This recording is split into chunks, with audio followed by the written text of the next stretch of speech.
Our top story tonight, some going down in November. Wars, spending. There has got to be something big a-brewing. They're using geese to guard prisons in Brazil. Does Biden know what Mexico policies. is? Would you scare Joe Biden? What are we laughing at? I think Billy Mays was real. I'm a world-class skeptic. I don't know anything about Hunter Biden. I don't know who's big into cocaine and laptops. Why is that our problem? Complete, absolute incompetence. Like, who funds the news? It's a freaking inside job, man. That the entire world's a stage and everything's fake.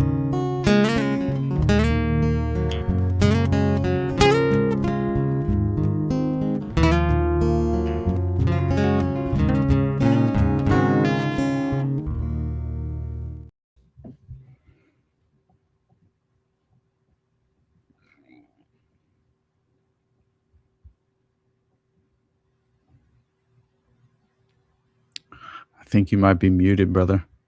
That's Dang on it. me. My All bad. right. Welcome back. It's a good way to start out. That's my favorite way to start out. Get all the shitty talking out of the way first. So welcome back to another episode of the Veritas Road. Carson here with John. We have Austin Picard here with us tonight. We're super excited. Amazing to meet you. How's it going? Man, all is well, guys. It just feels like it's always seemingly we're playing catch up in a way. And so no matter what the case may be, I feel like that's a part of the demoralization campaign at large, intending for us to, kind of lose sight of what matters most. And that, so I'm just enduring the ongoing battle as you both, I would imagine, are experiencing as well. But yeah, beyond that, life is good, really. And that's what I keep trying to remind myself of and reflect on the most important things in life, I guess. Right.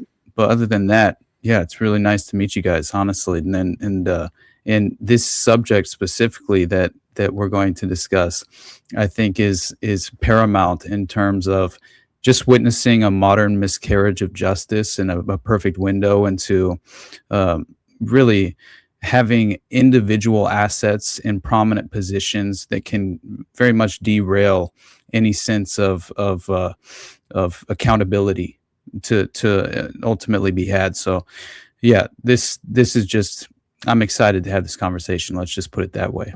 So, Yeah. thanks, guys.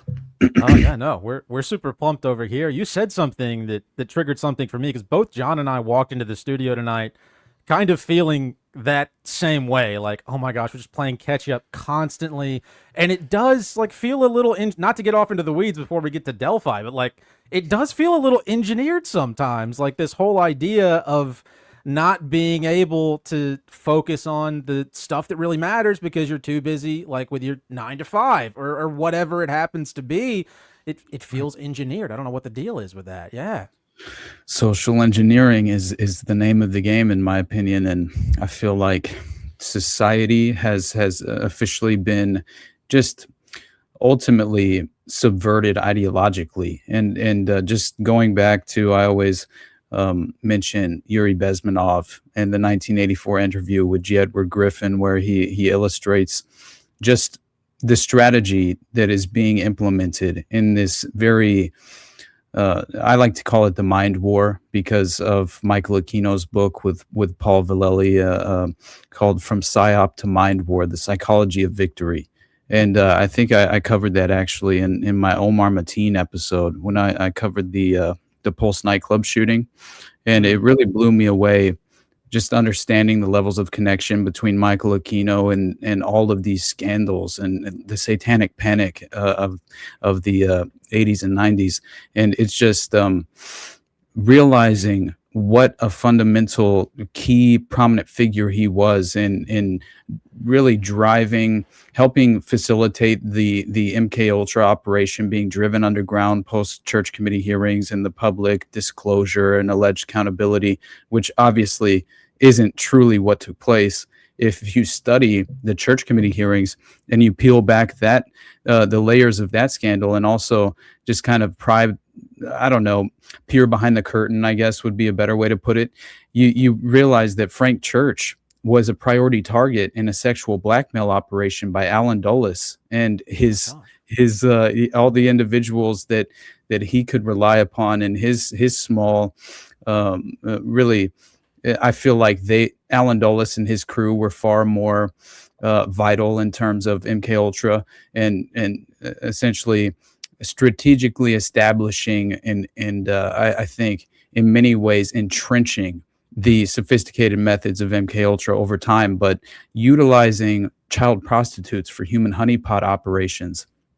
And Claudia Mullen is a perfect example of this. So she claims that essentially she sexually blackmailed Frank Church during that exact same time in order to effectively compromise him during the church committee hearings. And so this is interesting to me because she also claims, she went on the record, I think in the 50s, I believe it was, she claimed that she was essentially trained early on when she was a young child victim. She was recruited due to the fact that she had a genealogical background of abuse in regard to, let's say, her grandfather was a prolific predator who sexually abused her, and then her father did as well. And they also were producing child pornography during the abuse and things of that nature. And so they inevitably caught a charge and essentially were facing legitimate, just as far as criminal action and actually going to prison for a legitimate amount of time, and inevitably were given this ultimatum, right? An offer they couldn't refuse, I guess. And this happens so very often in terms of how they really, I think, recruit these valuable assets that they then later on hang out to dry because they're lower level in terms of the network itself. And and so, yeah, it seems as if what happened there is that obviously they would utilize their granddaughter, his granddaughter, and the father, obviously his daughter, Claudia Mullen, in this sort of human honeypot child prostitution operation, taking her to remote Deer Creek cabin woods, something to that effect, and training her up with what she claimed were an additional like 60 to 70 child prostitutes or child victims who were being trained in how to sexually pleasure priority targets, and also while in the act to somehow obviously encourage them to offer up vital information that they wouldn't otherwise do, just pillow talk sort of thing. And yeah, this is the way of the world at this point, in my opinion. Pedophile occupied government is what I've been calling it. Jose and I that's that's the correct term, it seems like.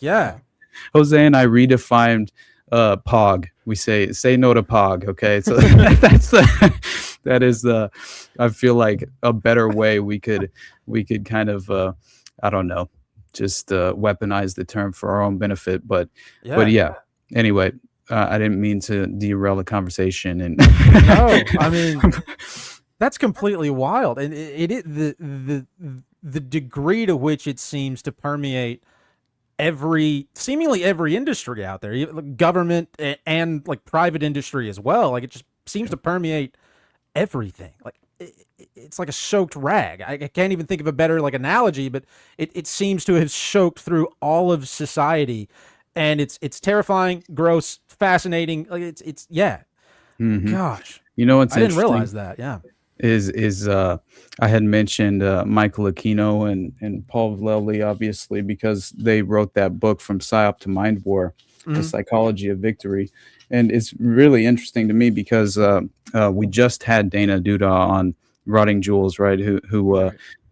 She's really brilliant in terms of all of her research on the Process Church and things of that nature. But she has been recently covering what we refer to as the influencer industrial complex, because it seems like we just have these beacons of social engineering and mind manipulators that are obviously handling these influencers who are misdirecting the public into false conclusions and kind of becoming gatekeepers in a certain way and setting the table. But also, like I said, I think it's a deliberate deception that's playing out in a very just kind of, I don't know how to say it, but It's essentially just as far as the way in which they can utilize it in such an efficient and effective way. It's kind of you have to take a couple steps back and reflect on how sophisticated this has become. But what I found so interesting that she had kind of presented recently was this Michael Aquino connection to Paul Villeli as the co-author of the book Mind War, and he inevitably was an advisory council member of Turning Point USA. And so we have the individual who helped legitimately co-author From PSYOP to Mind War with Michael Aquino being a key member of the advisory board of Turning Point. It seems as if he helped write the playbook for mind manipulation and social engineering in modern day by utilizing false flags that they call in the book emotion arousing violent false flags to their benefit in order to, it seems as if it's all this interesting power play in a certain way to reinforce the current power paradigm in the minds of the public. And so I see because understanding Michael Aquino's relationship with Anton LaVey and the Church of Satan, and then having a disagreement, and then leaving the Church of Satan and starting the Temple of Set, and his wife Lilith Aquino, who becomes the high priestess of the order. And inevitably they're linked to, he's a legitimate convicted child predator. I mean, he's a prolific pedophile, and he was a lieutenant colonel in military intelligence and PSYOP research and analysis team leader. Okay, so it's just understanding these people and the role that they have played over time. He's supposed to have been a member of this higher echelon leadership position in a cult called the White Eagle Underground, and the higher echelon leadership is allegedly referred to as the Star Chamber, and he's a member of this a cult. It's apparently a white supremacist Aryan themed organization of some kind, but they practice what seems to be some sort of transhumanism and genetic engineering agenda of some kind, utilizing breeding experiments to their advantage by selecting women based on their genealogy and their genealogical background and their bloodline to then impregnate, unbeknownst to them in terms of the agenda playing out. I mean, legitimately, Paul Schultz is the example I'm using right now, and he's a pedophile who's a member of the White Eagle Underground and links to this very group. And it looks as if he had selected this woman, Belinda Schultz, for this very purpose. So they have a child named Nicholas Schultz. And this is all referencing internal police documents from investigators at the time. And they completely viewed Belinda as a credible witness when she made all of this public, and as far as reporting it to the authorities.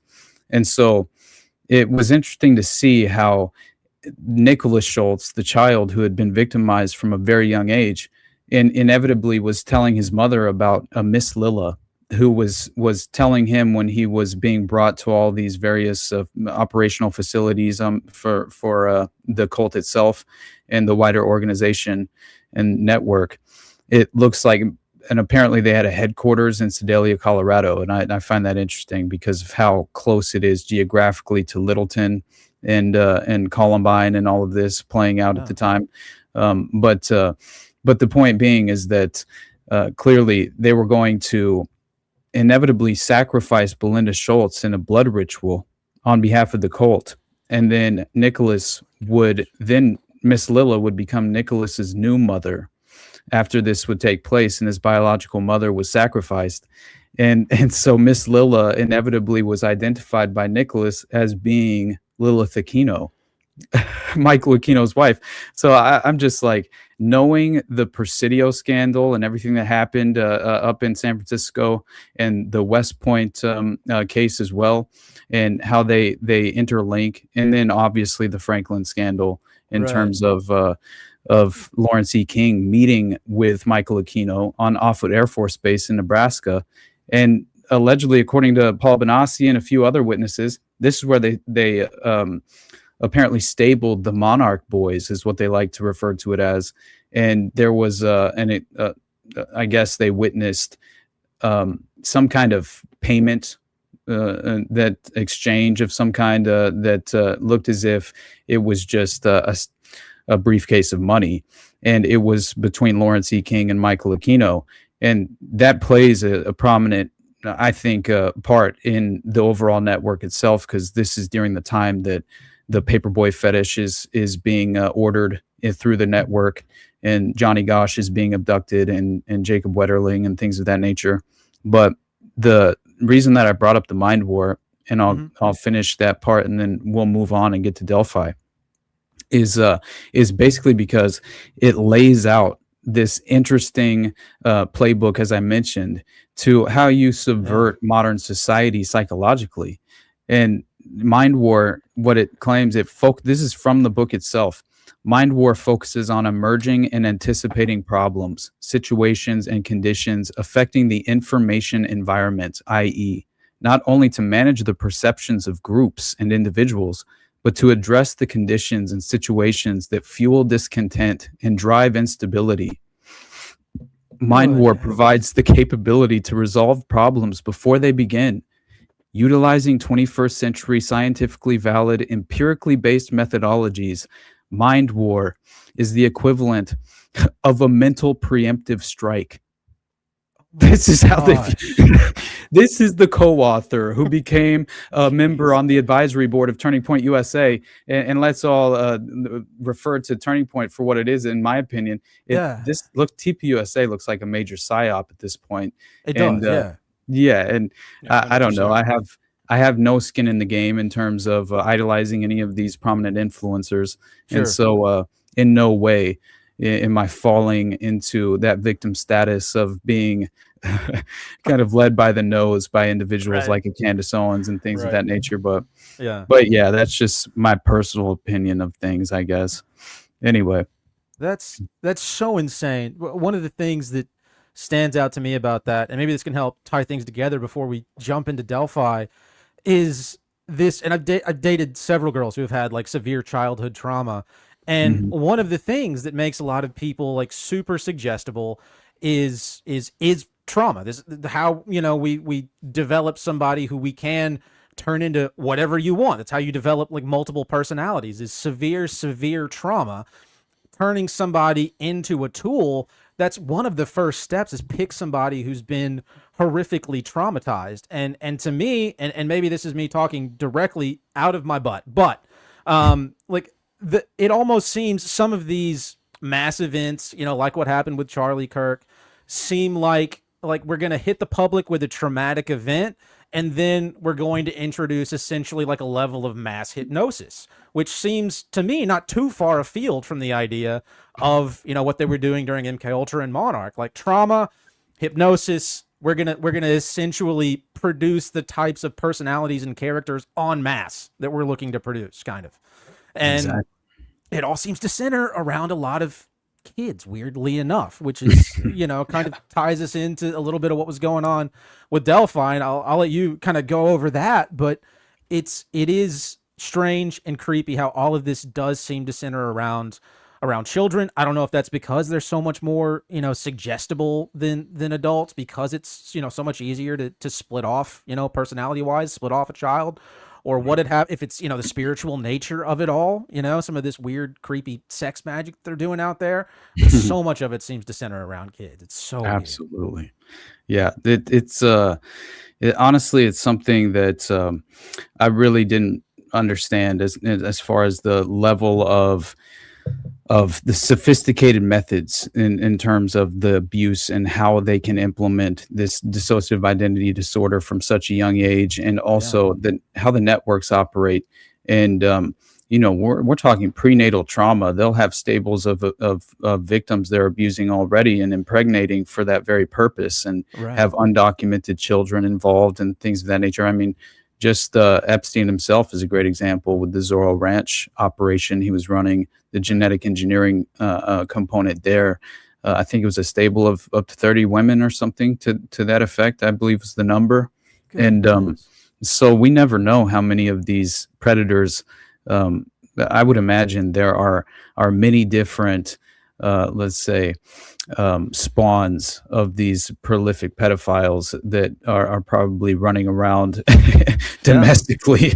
But yeah, as far as Delphi specifically, it is, to me, it looks as if, one, clearly I believe this involved ancient runes and a blood sacrifice on behalf of a pagan ritual, a neo-pagan organization that is very much has a prominent footprint in Delphi itself, and also seemed to have infiltrated the prison system to a very large extent. But the murders themselves, it was Abigail Williams and Liberty German, and they were it was February 13th of 2017, I believe, is when it took place. And it was on the Monon High Bridge Trail when they disappeared, I believe the previous day before their bodies were discovered. And it gained significant media coverage from my memory, as far as internet sleuths also even being involved, and very much I felt like gaslit in the moment by the authorities themselves. Apparently creating a hotline because the case remained unsolved for over 5 years until Richard Allen became the key priority suspect. And we'll obviously get into that. But I think understanding the level of injustice playing out here and what has effectively happened to Richard Allen at the end of all of this, maximum sentence, and not even being able to have his case be really defended in any vital sense. His defense attorneys were shackled, if even acting in good faith is on the table of just questioning if that were actually the case. Right. Is kind of how I feel. But yeah, it's an interesting thing for me personally, because I had really enjoyed that very first season of True Detective when I watched it. And it was interesting because it takes you into a dark place, obviously. And I'll never forget enduring that as an audience member. And there's one key episode that sticks with me, but it's I think what's so unsettling about that first season is how much of a reflection it truly is on modern society and the issues really plaguing the ethical framework and foundation. I've described it before as the inverted moral landscape, and it does feel like that's what we're residing currently in. And a reason why I think we've been referring to it as pedophile occupied government is because it felt to me very much like, just in terms of Epstein, okay, we'll put all of the individuals on the Epstein list who were prominently involved with him directly, in charge of Epstein disclosure and this false transparency. And I'll never that makes sense, right? Yeah. Yeah. Let's never forget the binders, right? Oh my God. It just kills me, man. Those were amazing. Let's wave a binder around. We got the files, everybody. We got them. It's solved. Meanwhile, we have like Cernovich and people who are friends with Alan Dershowitz, the vanguard and protector of pedophiles himself. It's too much for me. He's like, I believe the snuff film advocate as well. From the 70s, he was advocating for snuff films, even debating. There was a Harvard debate, I think, that was hosted with Alan Dershowitz in the 70s, where he was arguing that it should be legal to present a snuff film at a theater publicly, which is just like, my God, man. Okay.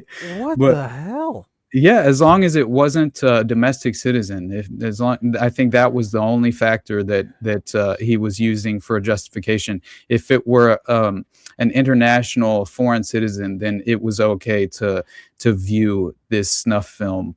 So yeah, that's the people that are being relied upon to spin the narrative regarding the Epstein scandal. But I don't know, with this case specifically, Delphi, it's the ritualized murder or blood sacrifice that this group specifically, I believe, requires the use of these ancient runes. And it seems like there is some sort of a belief legitimately in the magical elements of neo-paganism at a certain level. And whether it's just the symbolic references or whether they truly do believe they're harnessing some sort of spiritual power from this ritual. It's interesting. Who knows? It's kind of up for interpretation, but it's the strange synchronicities with the original victim in the opening scenes of that first season of True Detective, though, that seems like a true to life representation of the very unique circumstances that were obviously discovered at Delphi. Right. And were very much duplicated, it felt like, in a certain way, seeming to be somewhat of a copycat imitation crime, you could even say. But yeah, so I think it's interesting just remembering in that first episode, the initial victim's body was found in a sugarcane field, right? And her corpse had been staged against a tree as if in prayer. This is in True Detective, obviously, not the Delphi case, although we'll get into explaining those circumstances there. But this obviously is interesting because her corpse obviously being staged by this tree in prayer with her head crowned with deer antlers and her body surrounded by twig lattice works, which are supposed to have resembled Cajun bird traps, I guess, was the intention. But there's a Mardi Gras, obviously. It's interesting how much, because the Hosanna Church scandal, that I paired this case with when I covered it in my solo episode. It seemed like there was a Cajun theme to a lot of the abuse that was happening around this area, even voodoo being potentially involved with some of the groups who were practicing this. And so it's not as, let's just say it's not as uncommon as people would imagine. And that's something that I'm trying to come to terms with personally, just as far as how much of the sinister abuse and the sadistic nature of these prominent individuals that still have yet to have been held accountable. It begins to at least shock you a little bit to your core. And but yeah, in the episode, there was if you remember, there was a triangular symbol that was like a cryptic symbol that had been a crooked spiral symbol that was carved into the back of the murder victim. That symbol I covered in my Pizzagate episode, in terms of the FBI internal documents that were made public through a FOIA, and it really outlined the pedophile code language that they use, the coded language and the strange symbols that they rely upon to, I guess, reflect their sexual proclivities or whatever the case may be. And so that symbol is used by pedophiles to indicate their preference in little boys. It's known as the little boy lover logo. And the reason is, I guess, if it's drawn with a firm hand, then you prefer older boys. But if it's drawn with this crooked spiral, and it's more like as if a child were creating the image, that is what the apparent reasoning behind it being this crooked spiral, indicating the little boys. So I always found that to be very discomforting, but also important to at least understand. Right. But anyway, so yeah, we have clearly shocking similarities to that staged crime scene in the first season of True Detective to that of the Delphi murders and Abby and Libby, just as far as how their bodies were discovered. And so we have them discovered near the Monon High Bridge Trail in Delphi, Indiana. As I mentioned before, it was February 13th, 2017. And this was there was, I think, the main media spotlight was given to the phone, right? Essentially, once that was made public, that short little clip that was made, very short. I can't recall the duration of time, but again, it seemed as if you heard the actual perpetrator walking up on the girls and saying "down the hill," essentially is what they were claiming. And I listened to it a few times. It's interesting. It seems like he said one other thing, but it's hard to make out. And I think they also later on released additional footage of that from her smartphone. But anyway, that's what really got the spotlight at the beginning of all of this. And so they inevitably disappeared, allegedly, according to the official timeline. It was around 1:30 that day, February 13th. And they're reported missing, I believe. So they're hiking on the Mononhigh Bridge Trail near Deer Creek, or over Deer Creek, and this is at around 2:07, I guess, is when Liberty German posted this photo of Abby Williams walking the bridge, and this is they were never heard from after that moment, and so they're reported missing by around 5:30. And so this is after they failed to meet, I guess, Liberty's father at. They were supposed to meet him around 3:00. So the families, obviously, they initially started the search before notifying the authorities for quite a while, but yeah, so at least a few hours. But anyway, the bodies were discovered by the authorities on the north bank of Deer Creek. Police didn't release any details, obviously, at the beginning of all of this, and it took quite a while for them to begin to actually make any of the details public. And I think it wasn't until the Odinist files were documented in court did we actually gain a window into what potentially did happen at this crime scene and the occult connotations to obviously what they claimed were the Odinist signatures to that very crime scene. So I think that's interesting, clearly, especially understanding that you have, I think, a probable cause affidavit to in terms of Richard Allen by November of 2022, after a volunteer file clerk happened to discover an error, which to me was a red flag instantly. Okay. Yeah, right. Yeah, it just looks like you need a fall guy and you're looking for a patsy. So how can we manufacture that evidence? Right. And it very much feels as if that was at least at play potentially here. And so, yeah. You end up being a volunteer file clerk. Like, who's doing that on their Saturday afternoons, you know? Like, that's just such a ridiculous title to have, much less. Exactly. Yeah. But beyond that, I mean, you have Richard Allen apparently during the time the authorities were asking for tips from members of the community and things like that. Richard Allen had self-reported 3 days after the murders to have been on the trail, the Mononhigh Bridge Trail, on the day of the murders. And he even claimed that he saw Liberty and Abby briefly, and that he was actually, I think, checking the stock ticker on his phone is what he claimed he was doing whenever he ran across them.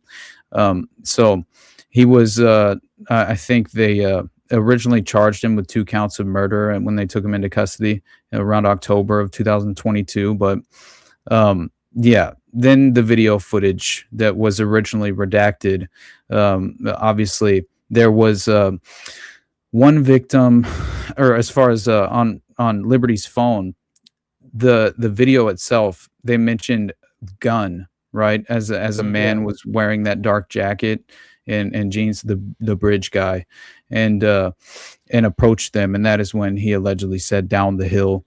And that's when investigators claim they believe Richard Allen is the man seen in the video. But I don't know, looking at it, it could be a select few individuals. It doesn't necessarily have to be Richard Allen, in my opinion.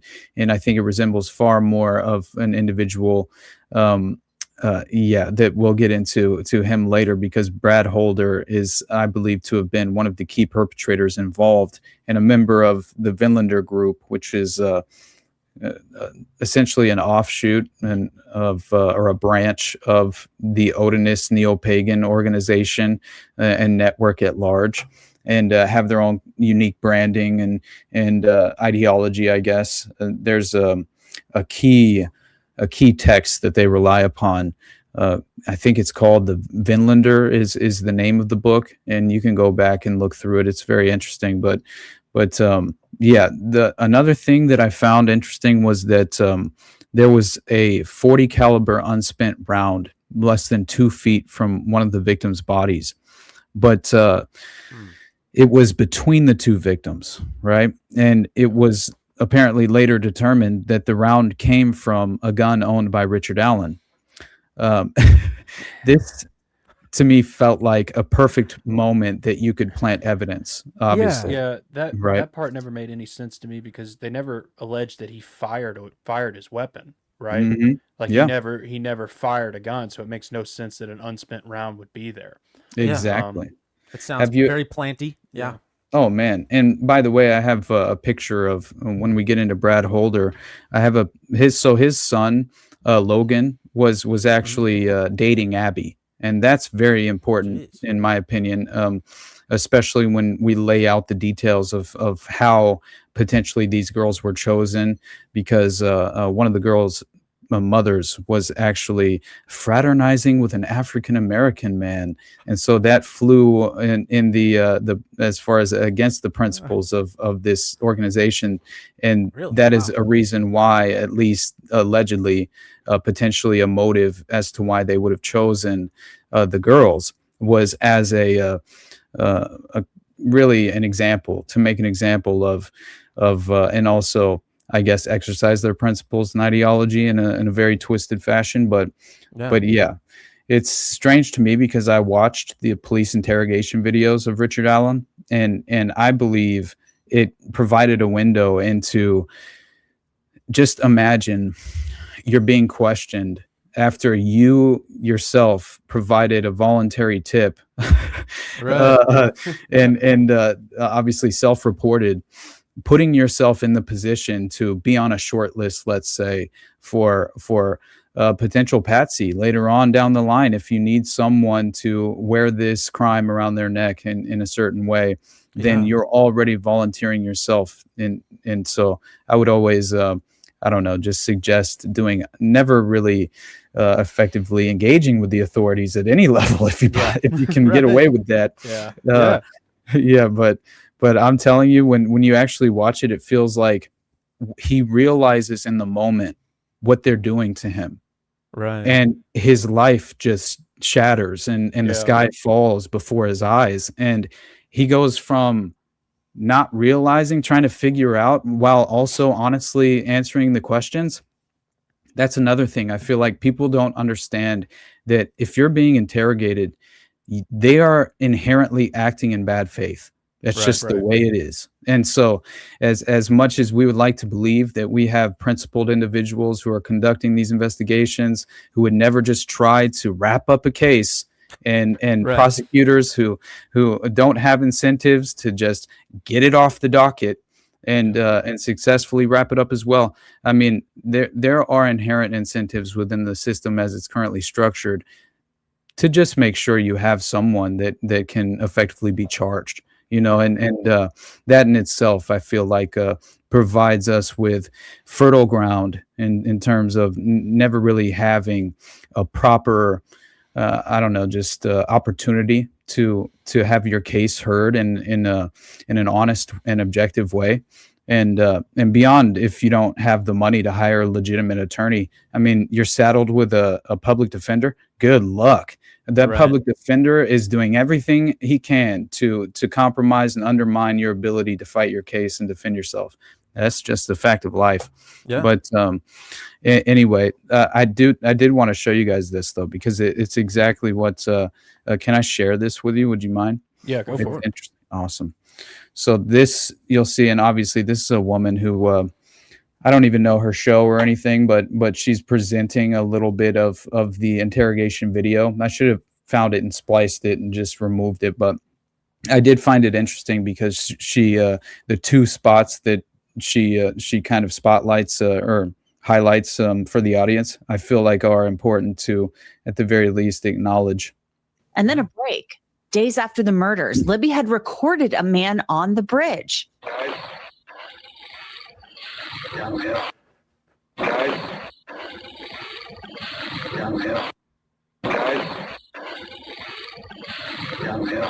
The search for Bridge Guy went on for years, and people thought it would only take days, weeks at most. But the video wasn't crystal clear. Only a small portion of the video was released to the public back in 2017. It was enhanced. I'll show you that longer version later. In the new series, Richard Allen's wife, Kathy, she calls him Ricky, said that years had passed, and then Indiana State Police came knocking on their door. She describes him as a family man. She said that Ricky was off work on February 13th, and she came home from work, and he was laying on the couch, and the news came on about Abby and Libby being missing. Then she said Ricky told her that he was out on the trail that day. She told him he should call police, and he did so. Kathy said Ricky met with a conservation officer in a parking lot, and they heard nothing more. Kathy said they didn't walk on the trail anymore. She said that years passed, and then officers came knocking on their door to talk to Ricky. Kathy Shank, a clerk volunteering, had found Richard Allen's name on a report that was filed away incorrectly and marked for follow-up. In October 2022, Indiana State Police came looking for Richard Allen. I can tell you that if that picture was, I mean, you can sit and take anybody and say, well, if they were wearing this and wearing that, that could be them. If that picture was taken from one of the girls' phones, here's the problem with that. Because I've never met them. No, but listen, here's the problem with that. You know why you can put a lot of people and say they're wearing blue jeans and a blue coat, but you know what the difference is? No, you said you were there. Well, sure I did. We have people that saw you.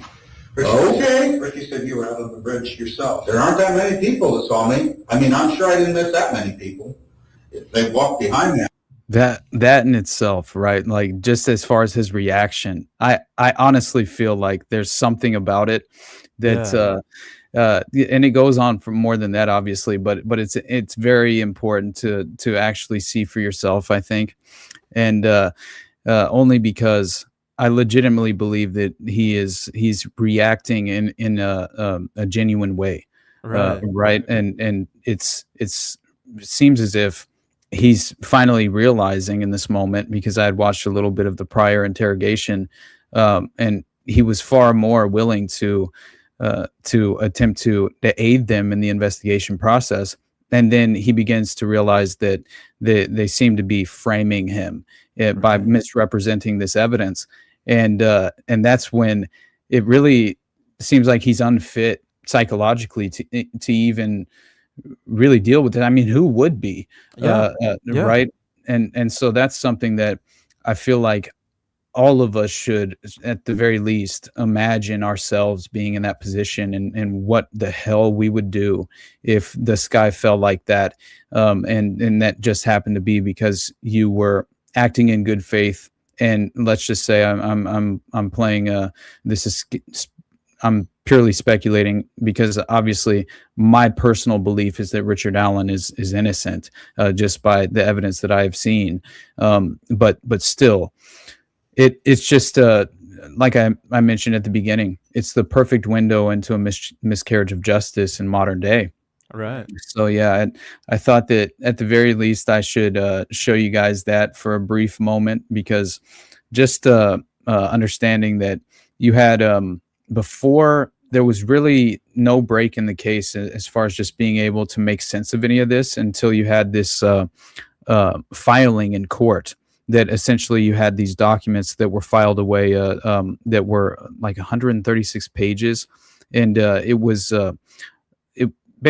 claiming and suggesting that a pagan cult ritual was truly behind the murders themselves, and Abby and Libby were the victims of this cult organization that practiced Odinism.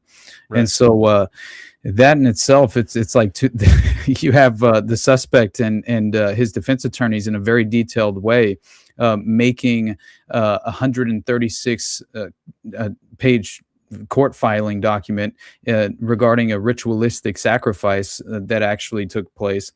I felt instantly it appealed to me, and I had to dig further. And so I began to read through those documents. And by the end of it, I had become fully convinced that there's no way in hell that this was just made out of whole cloth, and they fabricated this entire story, and all the individual perpetrators who were named in the filing were innocent. There's no way you could come away from reading those documents with that perspective, in my opinion. And so yeah, it's so keep in mind you have what I believe to have been a planted round, 40 caliber round between the bodies to essentially just have some direct connection to that of Richard Allen. Right. Could very easily have been the case. Yeah, and it was a loose connection too, wasn't it? Because didn't they say they were able to like tie it because it was cycled through his gun? Yes, Was how they linked it to him. it's Which is exactly. like, I'm not really sure that's an exact forensics anyway. You know, you can link a round just cycled through good point, because what he had, I think he had some SIG variant. Like Mhm. that's pretty sketchy. That is Hell odd. yeah. And then like one question, one thing I'm curious about is like why 5 years later? You know, because you said it was Mhm. 2022 when he came forward. Is it, speculation here, but like, was he just a guy who was, you know, pricked to the heart all of a sudden and decided to go in, Well, or did he think he was making a actually- deal with somebody? You No, know, I like think he came forward in 2017, right as it all happened. It was, yeah, I okay. believe, 3 days or 4 days after the girls went missing. okay. And so that was when the authorities were requesting anyone in the community who had any knowledge or had come across the girls just before their disappearance would come Okay. forward and give their, you know, at the very least, provide some sort of perspective on what potentially could have happened. But at the same Right. time, it was 5 years later, based on what they claimed was a misfiling.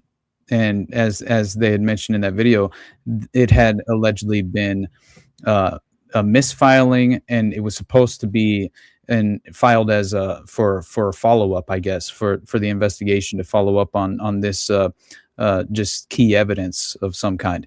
But in reality, I feel like that was just saving face to somehow package this in a palatable way, Right. because it, like I said, 5 years passes. And they claim that the reason they weren't aware of this was because of the misfiling in the evidence locker.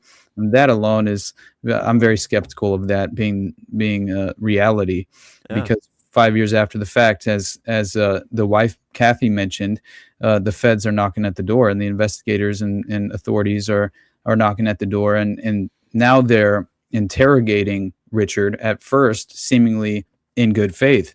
And then very quickly it dissolves into what I just showed you, which was them misrepresenting the evidence and kind of backing him into a corner.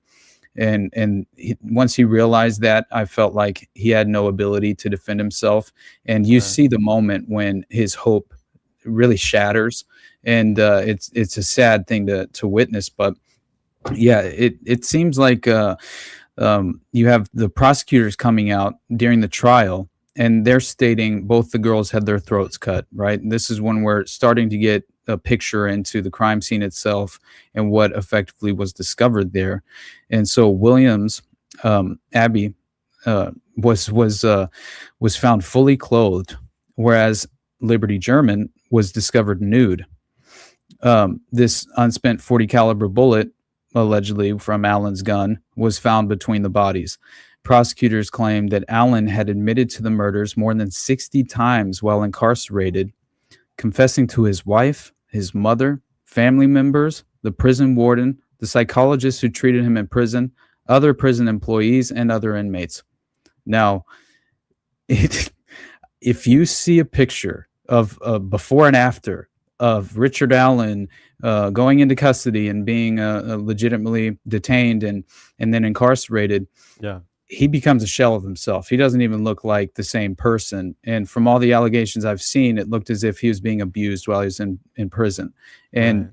and that, while he was being held throughout the trial, it does seem like not only do I have evidence of Odinists who wore loyalty patches to the group itself on their prison guard uniforms, who were actually present when he was meeting with his defense attorneys, which was supposed to have been, attorney-client privilege at a certain level when you're dealing with a major criminal trial. That wasn't the case, and it wasn't until one of the defense attorneys made it public and exposed those Odinist patches reflecting their loyalty to the Vinlander group and the neo-pagan organization, then all of a sudden, conveniently, the patches were removed and never seen again.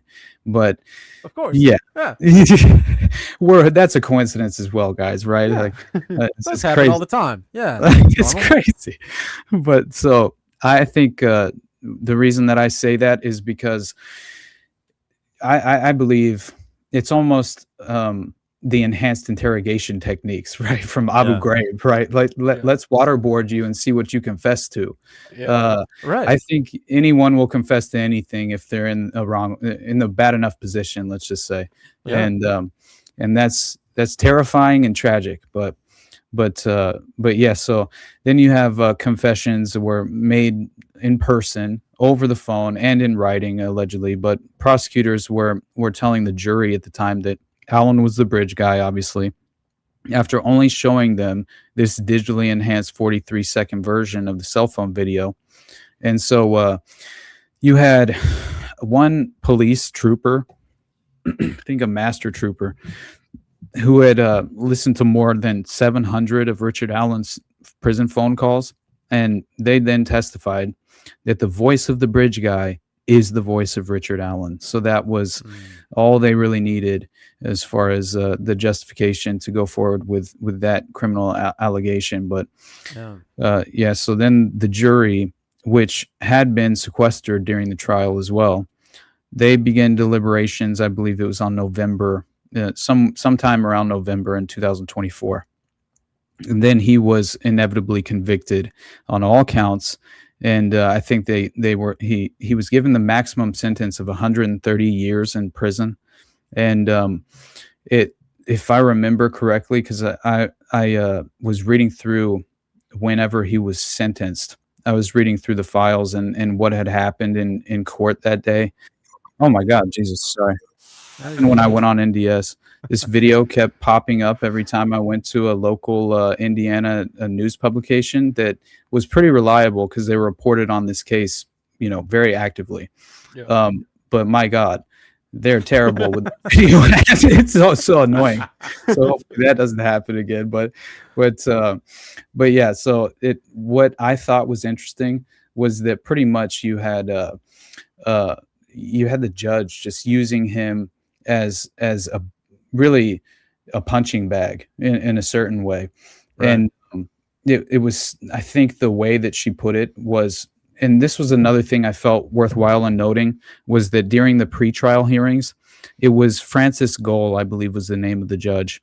And Judge Gohl, I believe, was fully compromised and was acting in bad faith. But they ruled that Allen's defense team, Francis Gohl, the judge, ruled that Allen's defense team could not present third-party suspects or alternate theories about the murders, including that the girls were killed as part of a pagan ritual. So that's his entire defense, and if he's barred from being able to actually defend himself in that way, then yeah, obviously that's worthwhile and understanding. And it's too much. How is that a reasonable line of thinking in any trial, any discussion, anything? Like, by the way, okay, you guys can argue anything you want, but nothing rational. Like, why how do you even get away with that from in the public eye? Like, that's insane. It is. Yeah, it is totally especially insane. in this case, which I'm sure we'll get into, when you start looking at the other people involved in the Keegan Kline character. Oh my like, God. It's so obvious that like there's definitely other suspects here because they're interacting with other very shady characters, Yeah. Absolutely. Like saying you can argue anything you want about the door being busted down, but it could not have been a 280-pound linebacker. It couldn't have been. You can't talk about that. Yeah. But anything else you want to say about the door being broken down is fair game. It's so weird. Exactly. Yeah, and she really, kind of beat him down in terms of just the moral tongue lashing that he was given in court. It was kind of sickening. But the other part I wanted to mention was that you had the county prosecutor, Carroll County, I believe, was the prosecutor. Nick McClelland was his name, and he asked the judge to seal the autopsy and crime scene photos, which were a major part, obviously, of the hearing itself. And Right. And so the families of Abby and Libby, they even lashed out against the defense team for claiming that they acted out recklessly by allowing those photos to be leaked online. And what they claimed was that it caused tremendous harm to the family, when all you would think is that they would want full disclosure. They would want this to be openly investigated. I mean, I don't know. I'm not trying to speak for others. Obviously there's a world where I can imagine that certain people would react that way. But at the same time, it's very difficult. And Dana just, I had mentioned she came on. She had also talked to me. Well, we discussed Delphi at the end of the show, but then privately we were talking as well. And basically, it's just interesting because it seems like the family could very much have been some sort of, at least potentially involved with this as well. And if that's the case, and I do believe that you have generational abuse that occurs, right, then you never know. And so I won't rule it out, but I also haven't done that dive myself to connect those dots to the families to make those allegations personally. But I will say Dana seems to be a credible source. So I took her words very seriously and felt like that was also something that might as well be said. But yeah, it was, so you have the autopsy photos that they tried to originally keep from ever going public, which, yeah, I mean, it kind of reveals itself in a way, what they're trying to withhold. Yeah. Red flags all around. But Frances Gold told Richard Allen when she sentenced him, giving him the maximum 130-year sentence, "You rank right up there with the most hideous crimes she's presided over in 27 years. Gold told the court there was a generational impact on the families of the two girls. Yeah, that's true. But right, it's like, okay, he's going away for 130 years. Like, ease up. Right? Yeah. Holy shit. Especially if he's innocent. Like, what a terrible thing to say to a human being. Exactly. And then these families will deal with your carnage forever, Gold said when looking directly at Allen. Quote, "You sit there and continue to just roll your eyes at me." Oh my gosh. Yeah. So I feel scolded right now hearing about somebody saying it to someone else. Exactly. Tongue lashing. But yeah, so he was found guilty. The jury found him guilty on 4 murder charges, 2 for each of the girls.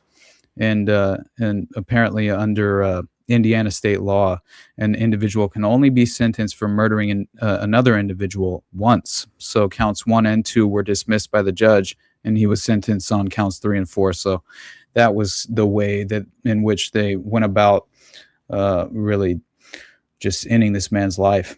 But right. But yeah, 130 years in prison, man.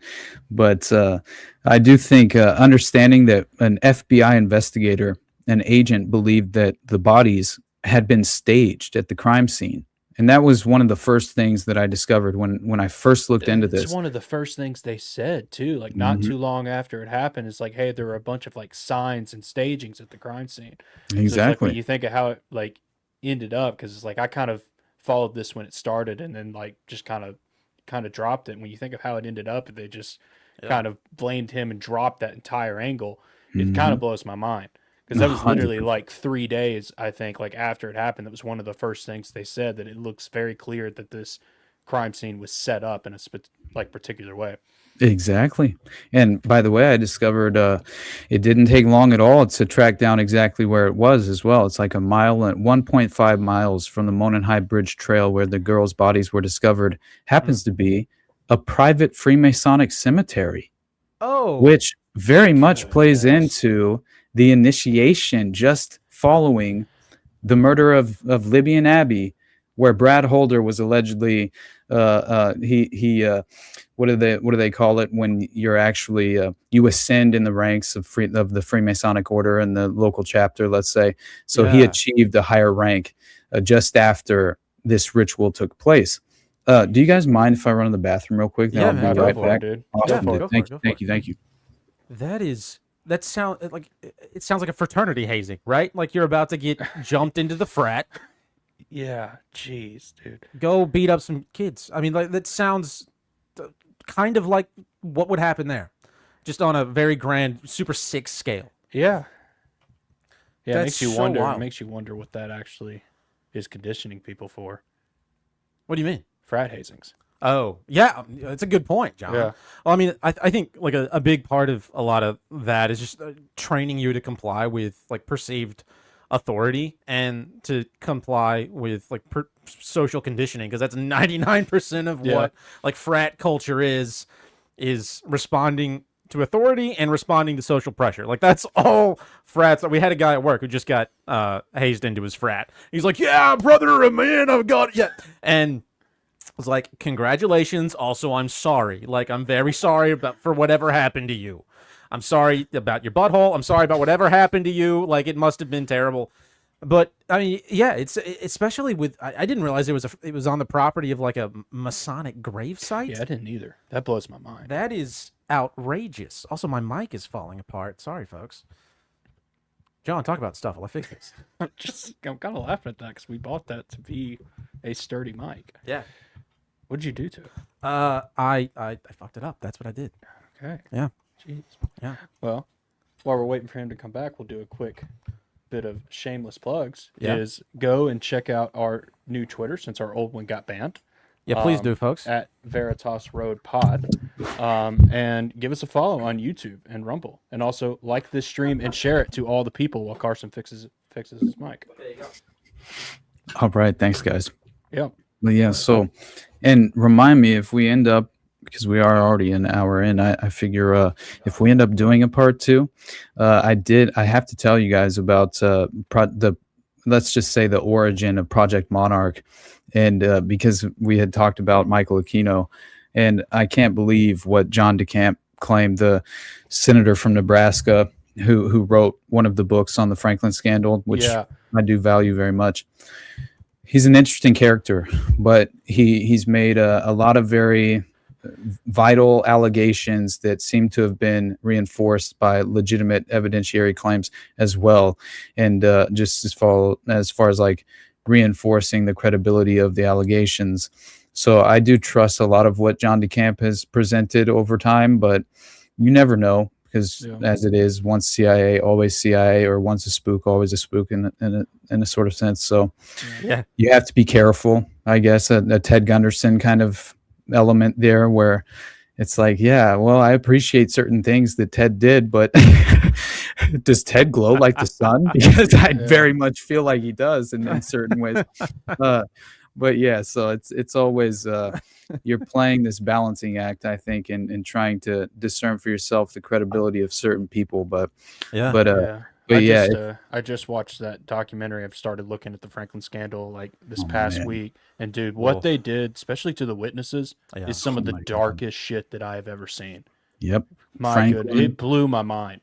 Mm-hmm. The Finders is, I think, perfectly on par. I really don't make a whole, as far as just the distinction between the networks. It's difficult for me, as I kind of believe it's much more of an umbrella effect that's playing out, and there is a very well established pedophile underworld that most people would not be able to identify without having prior knowledge of a lot of these various cases and how they overlap so directly.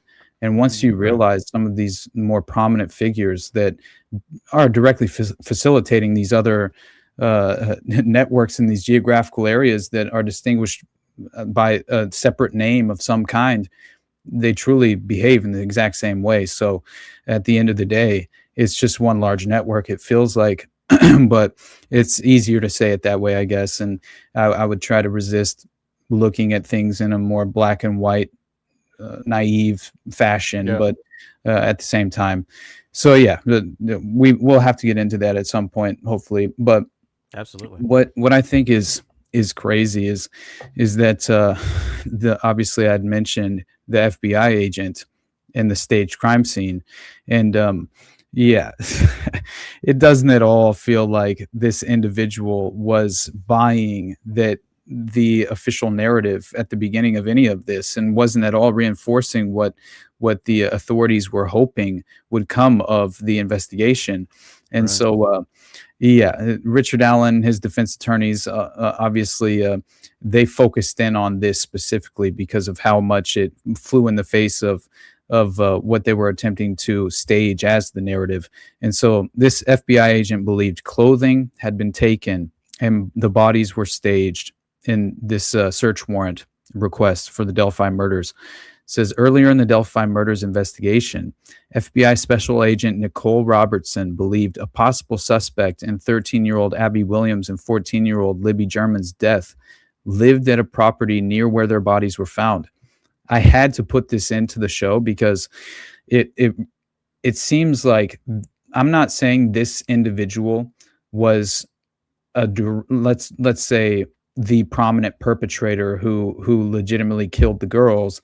I'm just thinking he very well could have been higher upper echelon leadership in the local chapter of the Freemasonic order, and he was overseeing what was taking place on his property.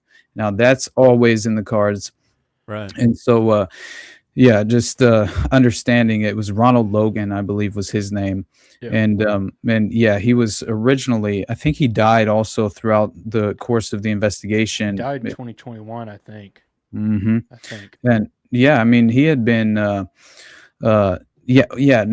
remember now. It was, I think it was 2020 actually, but it was right around then. And, he had been, he had been identified by multiple people who claimed that he was actually the bridge guy, which I did find interesting. And they even claimed that it was his voice and that he had prior run-ins with domestic abuse and things of that nature. And his alibi was really shaky, I believe. The statements that he made about they were essentially deemed to have been factually false by the agent who interrogated him and received the statements from Logan. So it looks as if that fell apart almost immediately. And then they also were claiming that the image was believed to have resembled that of Ronald Logan. So a woman that was in a relationship with him, I believe as well, for years prior to this case, she called in and told law enforcement she felt the need to call in and actually address this. She said that Logan had been physically abusive, threatened that he could kill her and no one would find her body, and that Logan carried a gun with him everywhere he went in a fanny pack. So, oh my gosh, take that for what it is. But comparing that to what who I believe to be the key perpetrators, who were members of the Vinlander group and part of the Odinist network, it would make sense because it seems like they have police protection and prominent figures in the community that would probably run defense on their behalf. And that's so again, you see their confidence. It seems their overconfidence in not being held accountable. All right. Yeah. So that reminds me of the Dutroux affair every time, because I mean, you have Marc Dutroux from Belgium, who's the beast of Belgium, who I believe to have actually been Michel Nihoul. But either way, Dutroux, the claim was he had police protection whenever they were engaging in the abductions for the kidnapping operation for the child sex network. And that alone just goes to show how infiltrated a lot of these sinister predators. I mean, what would you naturally do if you wanted to abuse people? You would flock to a position of power where you could somehow overexpose yourself to an avenue of opportunity to be alone with children. And that's what Nick Bryant, who wrote the Franklin scandal, that's what he said. And I really hold him as such a valuable individual in the current moment, because man, he's been just chasing Lawrence E. King all around the domestic U.S. ever since the Franklin scandal, reporting on his whereabouts and what he's next trying to get involved with, which at one point he was trying to basically accept a role in the Washington Redskins. At the time was still the football team name. Oh my God. He was going to actually accept a role within the franchise of the leadership of the Washington Redskins. And so And yeah, and again, he was already trying to associate and affiliate himself with child care organizations in the area as well. And that was something that I read Nick Bryant report about, or no, I think he just posted on Twitter about linking to an article about the New Orleans Saints and how they have apparently a track record of fraternizing with criminal pedophiles and potentially, members of the Catholic clergy who are very much involved in child sex trafficking, who are being who are involved with the New Orleans Saints organization as a franchise, and them effectively running defense on behalf of some criminal charges and cases in the area at the time, which was very interesting, especially understanding like bounty gates and all the strange things that happened with the Saints over the course of time. Like I think Sean Payton was, while he was the coach there, they were abusing opiates and just distributing the opiates to the players and the staff. And this is all while bounty gates taking place. So Sean Payton and the staff are obviously telling the players to individually target other players to injure them. And so, key players on the other team, make it easier for, so they were putting bounties on their heads. Like, all right, we'll give you extra money or whatever if you knock this player out of the game. And anyway, you can never trust anybody at all. Yeah, they're even taking over football. Like what the hell? It's crazy. Yeah. But yeah, so I did think it was interesting that you had this woman, this female, reporting on Logan and Ronald Logan and claiming that he had been violent and saying those things. But yeah, now we come to old Keegan Kline, right? The Anthony Schatz himself, which I feel like provides us with a window into how a modern procurement operation on behalf of a pedophile network. And whether that be maybe he's not even aware of the potential abuse that will take place. He's just there to provide the abduction or the path to the abduction. I'm not entirely certain, but I will say that the way in which this Snapchat profile engages with these children, it seems as if they're attempting to gain information on where they live, their whereabouts, then also lure them into a geographical strategic place to potentially abduct them. That's what it looked like to me. And another reason why I think maybe she was using her Snapchat just before the abduction, I was just speculating that could have been communication between Anthony Schatz or whoever the Snapchat profile was, just claiming, hey, we made it, whatever, we're here, sort of thing. You never know. But maybe that would have come out, obviously, but not if the authorities are entirely compromised, clearly. But yeah, so you have Indiana State Police who were investigating the Delphi murders at this time. They asked for help, right, from anyone who had contact with Anthony Schatz profile account on Snapchat. And so this account was used on Snapchat and Instagram, among a few other social media platforms, between 2016 and 2017. And it's also important to mention that only minutes before Libby's captured, as I mentioned before, the video of this man known as the Bridge Guy, she had posted a picture of her best friend on Snapchat as they walked along the Monon High Bridge Trail. So that's what I was thinking. Okay, hey, we're here. Yeah. The way Snapchat tracks where you are all the time. Yeah. Exactly. So then you have state police claiming that the person behind this account used photos of a male model and portrayed himself as being extremely wealthy and owning numerous sports cars. He looked like a Justin Bieber wannabe, sort of, that was really the way the pictures come across, but also living this life of luxury, which would potentially be appealing to a young girl, I would imagine. Right. And so anyway, then you have the investigators claiming the person used the profile to communicate with underage girls to solicit nude images, and they were requesting for anyone to get their address apparently as well when they were engaging with them. So they were trying to meet up with them and get their address. And so exactly what my worst fear whenever I stumbled upon this. It felt like it was almost fully reinforced.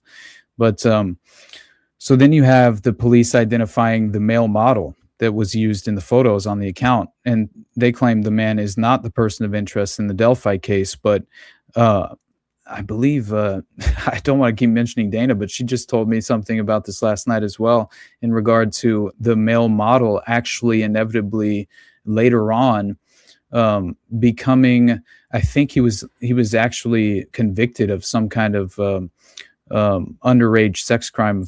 I'm not entirely certain, but I forget what exactly he potentially did, but he definitely engaged in some sort of underhanded criminal action.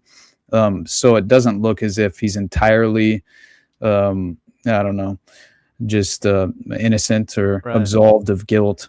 But yeah, so and man, when you actually watch the Anthony shots, just as far as like his pictured, if you look at the guy, the Keegan Kline, who obviously becomes the key perpetrator behind the account. Mm-hmm. My God, he just screams. It's like the Jimmy Savile effect is how I describe it. It just he screams pedophile. It's crazy, honestly. But yeah, so I was gonna try and find the actual news report on it, but it is very interesting, but it'll take me too long. It'll probably take me a little too long, but anyway, at some point I'll have to show you guys, because there's a crazy clip of them basically exposing Keegan Kline in the Snapchat profile. But then you also have apparently an unrelated case where this other girl had provided her address to this very same account, and then a masked man showed up outside her window that night attempting to break in. And so it does seem like this was a path to procuring children in some kind of operation or trafficking operation. But yeah, so it's very strange, because Kline was later on charged with a ridiculous amount of child pornography. I think it was 30 charges of child pornography and exploitation that he was charged with for over a year and a half. I think he was held in Miami County Jail before he was actually handed down those charges. But anyway, so he was he had apparently, and he even admitted to this in court, he admitted to creating the Anthony Shots profile to communicate with underage girls and receive sexually explicit images. But that's all that he actually admitted to. So we didn't actually get any more, credible evidence into what potentially. I just think it doesn't end there as far as the overall enterprise and the scope of that very enterprise. But yeah, so why would you admit to all of it if you can get away with just saying, exactly. Exactly. And so they questioned him during that time, obviously, and so Kline in the interview was being questioned about another school-aged girl that gave her address to Anthony Shots just days after the Delphi murders. And Kline knew the girl's family from Galveston, Indiana. So the police investigator told Kline she comes home from school, sees this guy with a ski mask looking in her bedroom window directly after giving this address to Anthony Shots. As a matter of fact, that's the incident that started everything else last time. That's how everything started last time, was that incident. This is what the police investigator tells him, because he had been obviously charged with this prior case of 30 charges of child pornography. So he's being grilled and interviewed and interrogated on all of these additional allegedly unrelated cases that are happening at the exact same time that the Delphi murders took place. So yeah, but whenever you see that, and then obviously Keegan Kline, his response was ridiculous. He's like, "That's crazy." He didn't give a shit. But yeah, police they told Kline that he searched online for information about the family on February 19th in 2017, the day before the incident. So he was already actively searching on his personal device details on the family just as the murders take place and the abductions happen. So Yeah. Yeah, I don't know. It's definitely it wasn't the first suspicious connection that was directly brought in terms of the Snapchat profile Anthony Shots, Right. and yeah, we know for a fact that it communicated with Libby German just before her death, according to the evidence from the phone itself. So after the death, the Anthony Shots profile told another person that he was supposed to meet up with Libby, but quote, she never showed up. So she never showed up. she never showed up. That's Isn't creepy. that nuts? That's so creepy. Mm-hmm. So yeah, I think now we kind of get into the more interesting ties to this pagan cult of white nationalists. Yeah. Which apparently talk about diving further and further down the rabbit hole. And it does feel like it's the most extraordinary thread of evidence that almost presents us with a smoking gun of some kind. Mhm. And it was all, there was so much of this, the deliberate withholding of exculpatory evidence. And it's honestly insane just looking at, because then I believe Richard Allen was only 50 years old at the time when he was, and he still, even though they claimed that he confessed in all these different ways, he maintained his innocence to this day, right? So it's ridiculous to me that those claims are so public, but about him, it's almost hearsay, in my opinion, right? Because we don't have evidence of his confessions. Right. We have the authorities claiming and the prosecution telling the jury that happened. So anyway. Didn't you get a written confession from Ron Logan too? Oh, yeah. Yeah. Which is, that in itself is like, obviously he died, but I legitimately think that whenever, and that's why I brought up the notion that he was a higher level member of the local chapter, because that makes more sense. It happens on his property. Maybe he oversees the ritual take place, and then tries to misdirect the authorities when they come knocking. But yeah, I mean, he was out there doing media interviews like 2 days after it happened too. Oh yeah, in my memory. Yep, and completely, his alibi completely broke down too, and the agents themselves are like, this guy lied. Yeah, and like told his sister or his brother or somebody to lie about where he was too. Yeah, that's what he tried to completely fabricate an alibi. Oh my gosh. Which is even worse, obviously, but right. But anyway, so we have Richard Allen himself claiming through the Odinist defense that was never allowed to be brought forward in court that this is the reason why he maintains his innocence, allegedly, and that these murders were actually carried out by a pagan cult hijacked by white nationalists. That's what he claimed. So members of a pagan Norse religion called Odinism, hijacked by white nationalists, ritualistically sacrificed Abigail Williams and Liberty German. This is what his attorneys wrote in the documents. Allen's attorney said the possible Odinism signatures were left behind by the killers at the crime scene, with the victims' bodies staged by trees with branches and sticks laid across their bodies in the shape of pagan symbols. So all of this is effectively withheld, and it's exculpatory evidence, obviously, and it was deliberately withheld.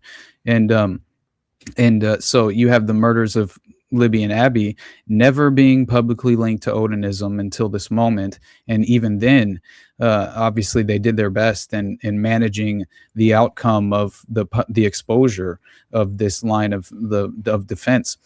So you had and obviously you had according to Allen's attorneys, law enforcement officials explored the cult's possible involvement early on in the investigation, as far back as February 2018. So there's a 136-page memorandum that was filed that I had mentioned earlier and submitted to court in September of 2023. This is when in the memorandum, you have overwhelming evidence in the case supporting members of a pagan Norse religion called Odinism, hijacked by white nationalists, ritualistically sacrificed the girls. Then this is the line of order. I find it very interesting. There's like 8 key lines of order in the memorandum that are priorities. The second being very early on, those in charge of the Delphi murder investigation claimed that they consulted with a Purdue professor concerning what resembled possible Odinism signatures left behind at the crime scene. So after this Purdue professor proclaimed, and this is according to a state trooper named Jerry Holman, that it was not Odinism or any type of cult worshiping or any type of group that would have conducted the crime, the Odinism angle was entirely essentially abandoned.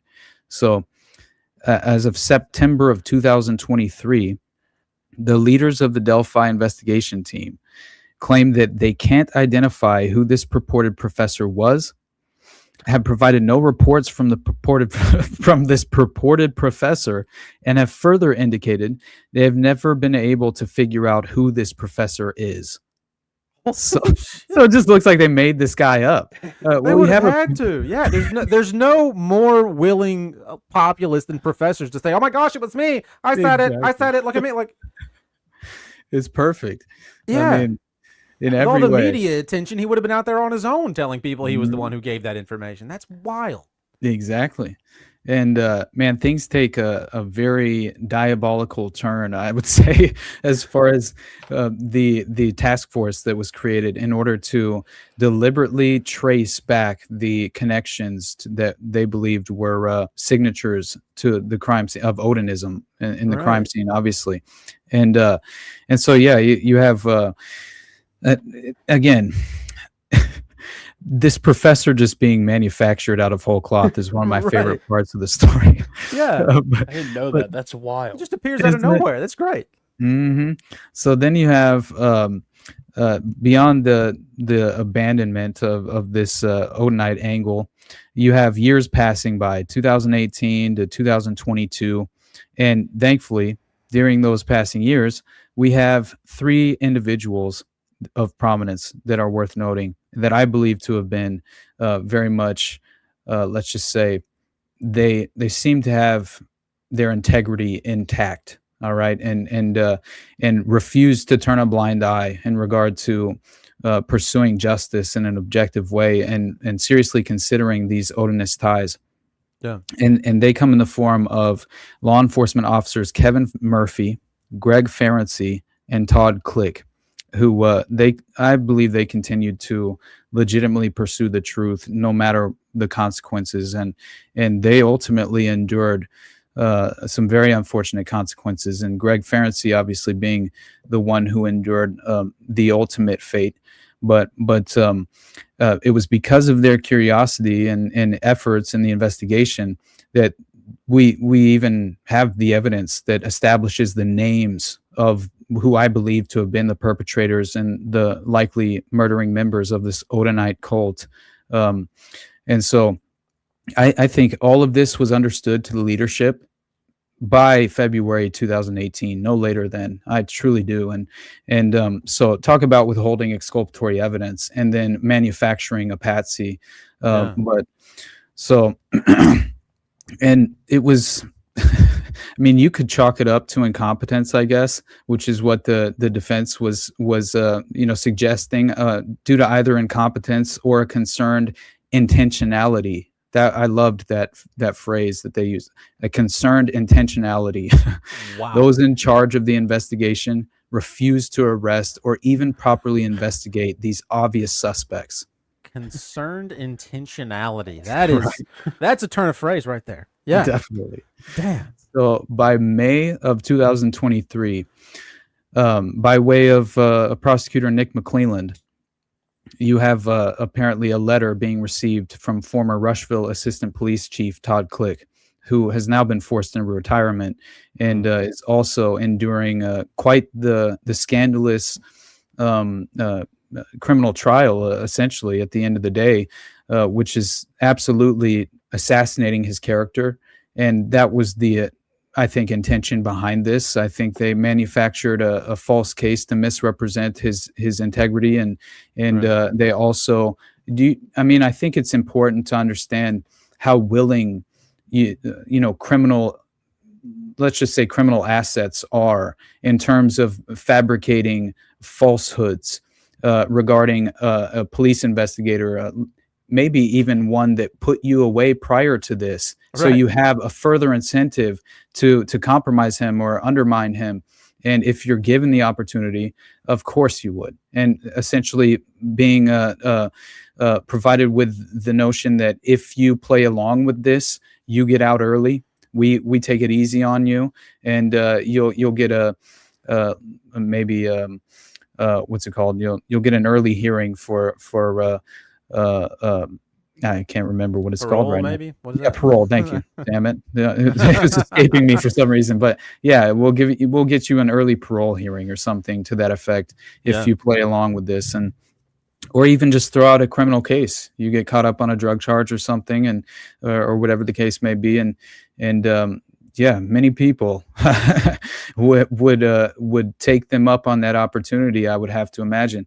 So I just figure that's something to just consider, obviously. But Right. anyway, so yeah, you have the finger being pointed directly at Richard Allen, but this is far less compelling, in my opinion, after you read through this letter that Todd Click, after now being forced into retirement, but he stated Click, Murphy, and Ferenczi they were obviously the three law enforcement officers who worked on the Delphi murder case, but were particularly focused on the Odinite angle as it intersected with suspects in Rushville, Indiana. And this is where I believe we get the direct names of the perpetrators who were involved with the murders.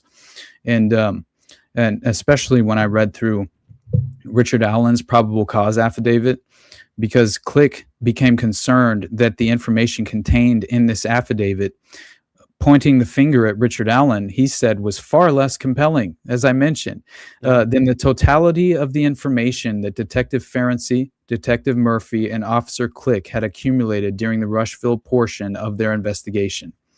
So the information that Murphy, Ferenczi, and Click had gathered during this investigation connected men who practiced Odinism in Delphi with another group of men who lived in Rushville, and then connected both groups to the murders directly. So Click was concerned that for some reason, the leadership of the investigative team had failed to share with Prosecutor McClelland the evidence gathered by the three officers who were investigating the Odinite angle.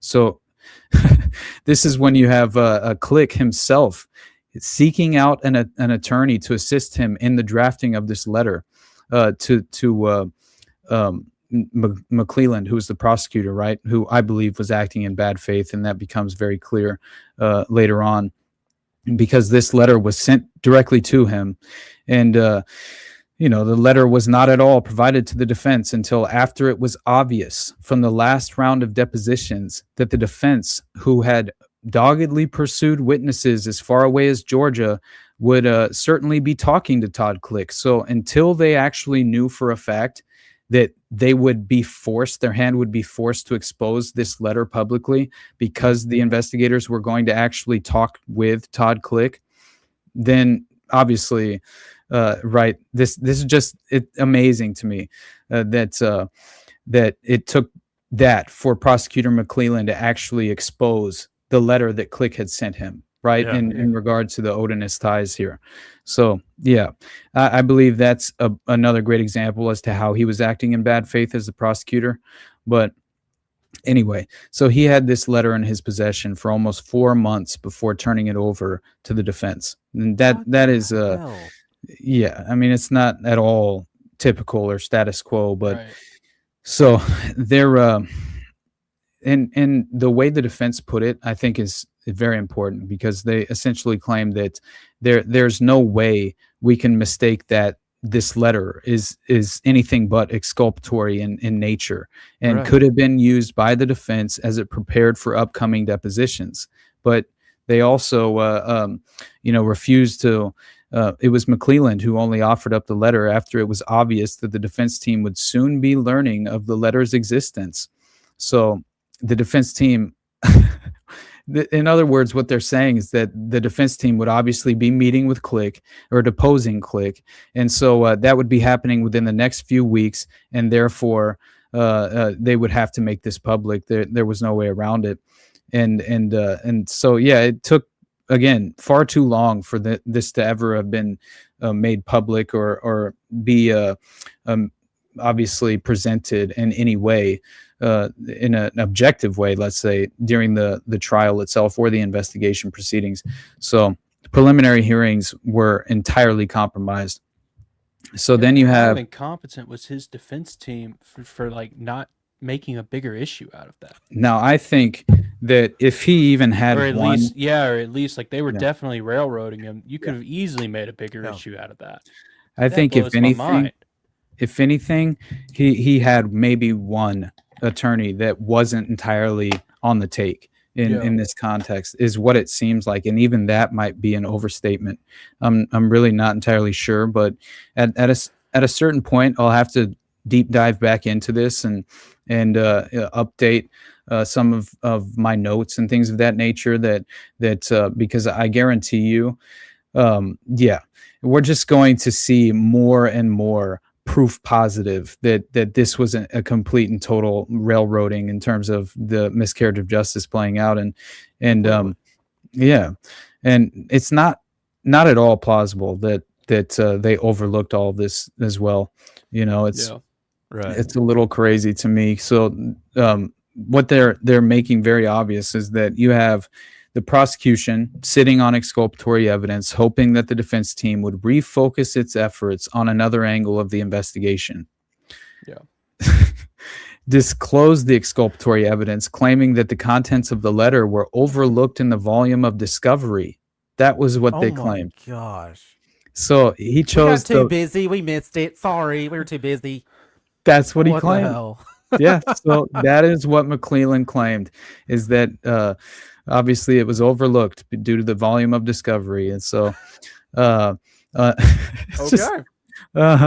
but neither approach explains away the fact that Click specifically directed this letter to McClelland himself. And Click was so determined to ensure that McClelland consumed this information, allegedly, that he directed the information directly to McClelland via certified mail. So you have to sign, obviously, to receive this. And I think he was well aware of the potential, just the corrupt nature of McClelland and how he would be acting in this way. So it almost seems like he predicted this and sort of set him up to make him look even worse, which, who knows, maybe he was just covering his bases and trying to be thorough, but I would imagine he had a hunch, right? Just as far as when he sent this letter.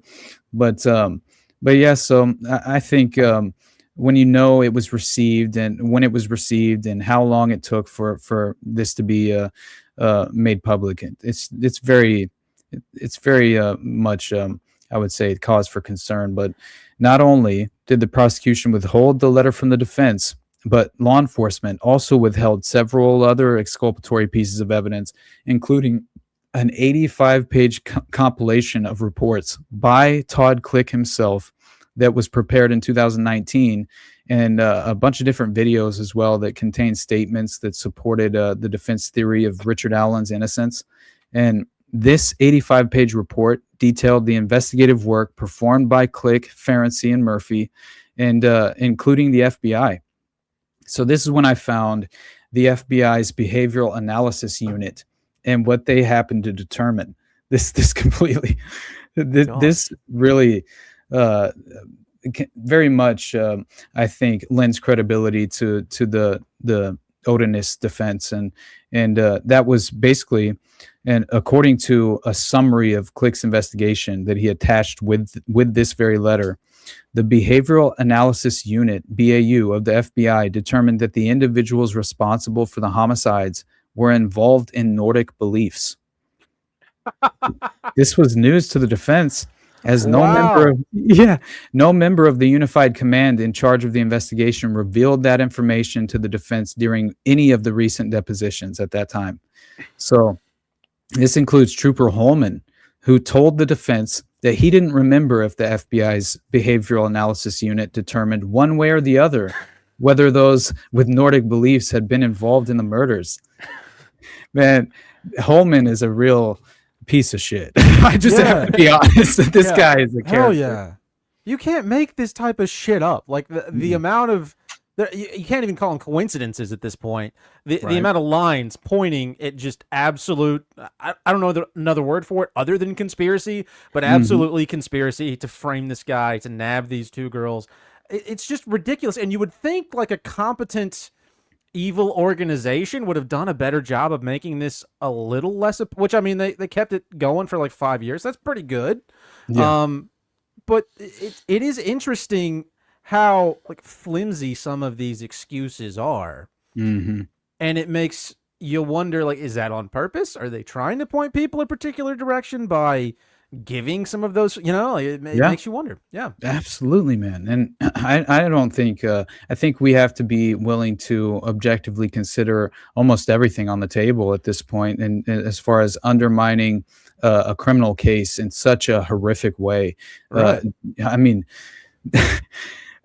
I just couldn't imagine waking up in that dystopian reality where you're surrounded by authority figures who are just completely destroying and railroading your hope for justice or an objective hearing of your defense. Like that alone, just knowing I can't even defend myself in court.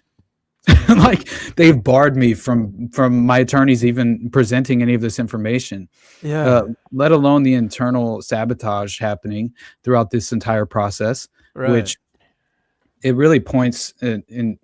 It feels like it points to the level of corruption in the Indiana, just as far as I think the prison complex itself was very much infiltrated, but obviously it seems like Carroll County was corrupt as hell. And I would think that members of the local chapter were probably affiliated with members of the police. And why wouldn't you be, as far as how much of this typically is fashioned?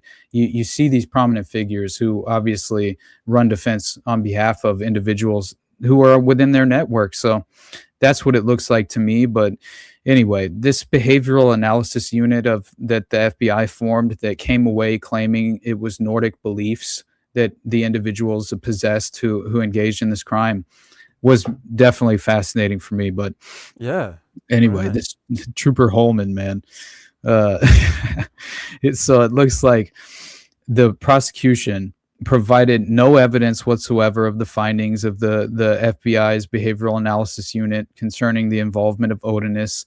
And the letter that Click sent to McClelland was the first that the defense had even heard that the FBI actually believed that Odinus were likely involved. So this report apparently contained exculpatory evidence that the Unified Command concealed from the defense by design. So it just implicates them in being entirely compromised. So this information was all crucial and vital for Richard Allen's defense. And as we've been saying, and even some of this exculpatory evidence in the form of videos were finally inevitably released to the defense on September 2023, I think. And it was over 9 months. I remember that after the defense counsel entered their appearance of those videos, right? So it took over 9 months for them to even get any of that exculpatory evidence in the form of videos. And the defense was reviewing that evidence dump all the way up until September of that very same year, which put them in a bind if they were actually acting in good faith anyway to effectively go through all of that information. They had to, it was such a brief window of time that the defense had to review all of the newly received evidence that it found exculpatory evidence both in the videos the defense watched and the documents that the defense reviewed. While the prosecution was holding on to this exculpatory evidence, Richard Allen was effectively living in hell, obviously. And so the defense is just like going and visiting him while he's becoming more and more a shell of himself. And the evidence also showed that the week of August 28th, 2023, you have Prosecutor McClelland and State Trooper Jerry Holman requesting a meeting with Todd Click. By that time, the defense team had taken several depositions, including Holman, someone named Leggett, and another officer named Liaisonby, I believe. And the prosecution and Delphi investigative leadership now knew that for a while, the defense team had been aware of the Odinist evidence, at least the evidence that the prosecution turned over to the defense, that was all very conveniently and strategically scattered throughout multiple hard drives and numerous flash drives to make it more and more difficult for the defense to actually wade through that amount of evidence that was dumped on them in such a it was not it was definitely an inherent disadvantage, let's say, just the window of time they actually had to go through that amount of information and come away with a proper defense for obviously for Richard. And so I think we should probably just introduce the Odinist ties to the crime scene itself before God, dude, I'm telling you, I can talk for forever. I'm sorry, guys. I definitely You're good, all right. I appreciate you guys dealing with me. I know that Dude. Yeah, no, this is amazing. awesome, because I'm always concerned. I just I think I'm probably a prisoner of my own experience at this moment, and so I'm almost like I take advantage of or I take for granted, I guess, what I just automatically assume some people in the audience would probably understand just from a prior exposure or whatever. And more often than not, I should probably lay things out in a more comprehensive way. But no, I really do appreciate you guys. And I do think that the Odinist ties to the crime scene we should at least cover as briefly as we can with as much detail as possible. And then depending on where we're at time wise, we can decide if you guys are willing to do a part 2. We can talk about that obviously privately. But anyway, so this is when the prosecution had learned by August, as I mentioned, 2023, that this is just ridiculous to me. Or it was the prosecution. If I didn't say the prosecution, I meant the prosecution. They had learned in early August that the defense figured out the strong Odinist ties to the crime scene, despite the apparent attempts of the prosecution, Leggett and Holman, to hide, and other officers, I think Liaisonby as well, to hide this very exculpatory information from the defense. And I couldn't reiterate that more, honestly, because it really does feel like the crux of the case lies in this window of obvious corruption. You know, that I mean, it's a direct and clear implication of the defense, or I mean the prosecution and the individual officers in terms of the leadership of the Delphi investigation team.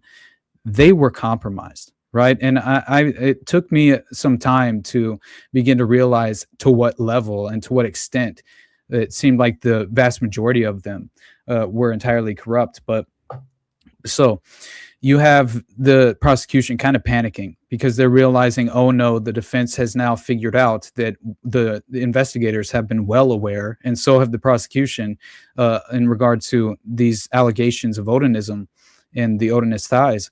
And so this is when you have Todd Click agree. He's attempting to basically allay his fears with that an innocent man is sitting in prison in Westville, and so he agrees to a meeting with those very corrupt individuals, one of which was Holman that I had mentioned multiple times before, hoping that Todd Click was hoping that he would learn that evidence did in fact exist linking Richard Allen to the murders. So he's open to this. He's perfectly willing to, obviously consider this as a possibility. Right. And so then he claimed, Todd Click writes in this letter that his hopes were instantly dashed.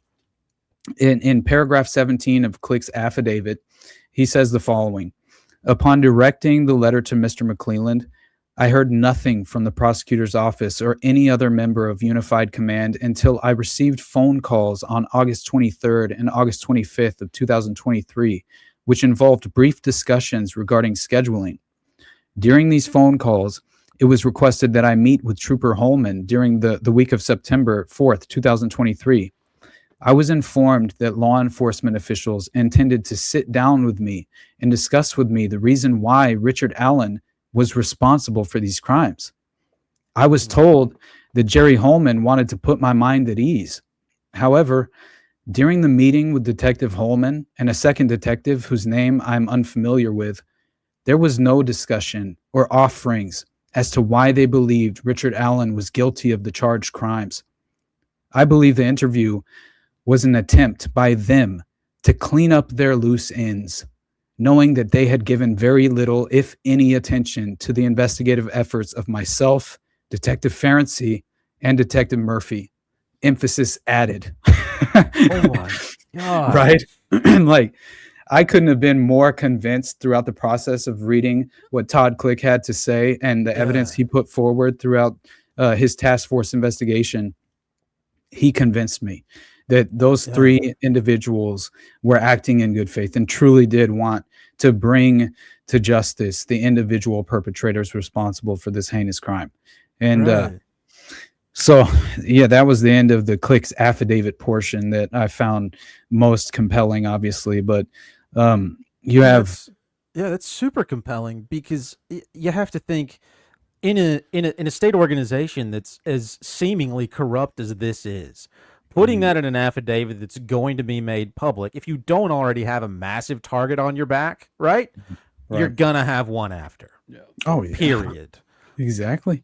Yeah. That's why I believe Todd Click's in the current position he finds himself in, dealing with legitimate legal consequences due to, I believe, attempting to maintain his integrity and principles as an investigator.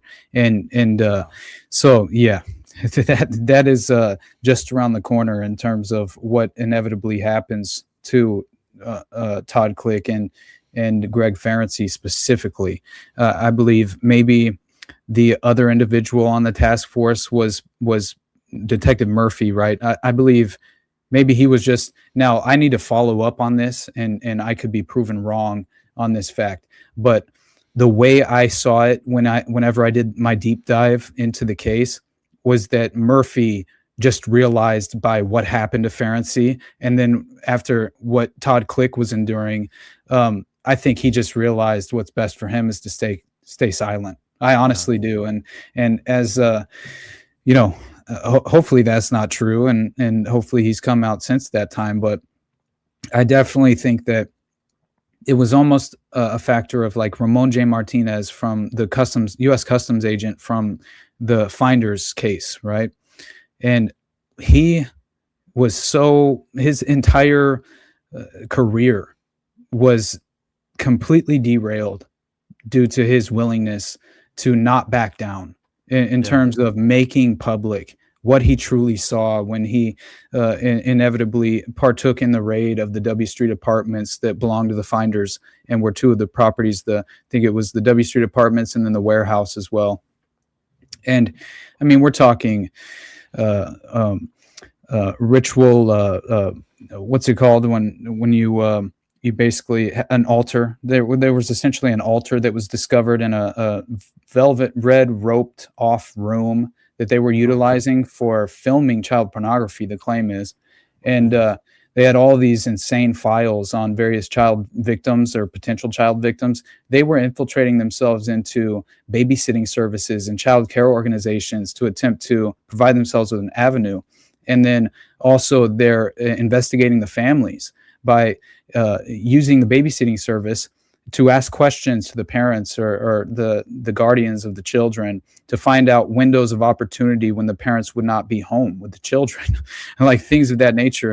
And what he claimed he saw, they had a file on Palestinian children and just to, I mean, they had peer-to-peer private communication nodes and a network of computer systems in the 1980s. This is unheard of. That's That's wild. Yeah. It was actively in communication with another node, a private node, directly only communicating on this private network at the Chinese embassy, where they were ordering Chinese children specifically through the embassy, a contact they had there. So just seeing the scope of that. And then they also had a file that was called The Execution of Henrietta and Igor. And it was what the cult claimed, the finders, Mary and Petty, it was they were training the children in animal husbandry. But in reality, they're all dressed up in white cloaks and gowns, and they're performing a blood ritual, and it's an animal sacrifice is what it was. Yeah. And they legitimately sacrificed, and the name of the goats were Henrietta and Igor. Now, I believe Dr. Sidney Gottlieb is where he ran a goat farm after he retired. So he's the black sorcerer of MK Ultra himself, is what they call him, right?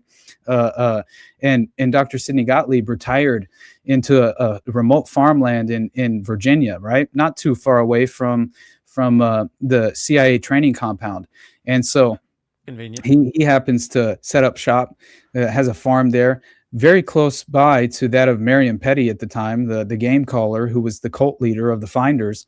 And I believe that's where he actually procured the goats that were Henrietta and Igor that were sacrificed in the ritual, because apparently Sidney Gottlieb had a sexual relationship with his goats. I'm serious. There's an entire credible evidentiary path into tracing those connections. And that's insane. I'm telling you, buddy. And so what did they do? In the execution of Henrietta and Igor, they forced the children to participate, and one of the children they forced to cut open one of the goat's wombs. It was a pregnant goat while it was alive, and pull out the baby goat, and then present the head of the baby goat to one of the adult members of the Finders cult. And so, yeah, they cut out the heart and the obviously the fetus in the goat's womb. So that doesn't sound exactly like animal husbandry, in my opinion. No, it's a little off. Eventually, the goats get killed either way, typically in husbandry. But yeah, the path there is a little off. Yeah, exactly. Holy shit! Yeah, there's so many more connections there too, because I believe Marion Petty, he called his farm the same thing. I believe the farm or something. We'll talk about that on. You guys got to do a part 2 with me. How about that? Are you interested? We're gonna have to. 100%. Yeah, absolutely. You've blown my mind tonight. I'm down then. Yeah. I mean, really, we can end at any moment, but I can definitely. I think where we're at in the storyline is just about to introduce the true elements of the pagan ritual that occurred in the murder and the positioning of the bodies and what I believe they were really reflecting this mural, this portrait that is held very much near and dear to the hearts of the neo-paganists with Nordic beliefs, especially the Odinists, and that is Odin hanging from World Tree. And I think those two girls were perfectly positioned to reflect that very painting. And it's a strange and interesting, just as far as like weeding through the details of who I believe the perpetrators were, because again, they are absolutely overconfident. I mean, I'm talking one of them. Legitimately, after being interrogated by the officers, is dropped back off at his private residence, and as he's walking away, he turns back around and he goes back up to the officers who were investigating this case, and he says, "Hey, if my saliva was found on one of the girls' bodies, would I be in trouble?"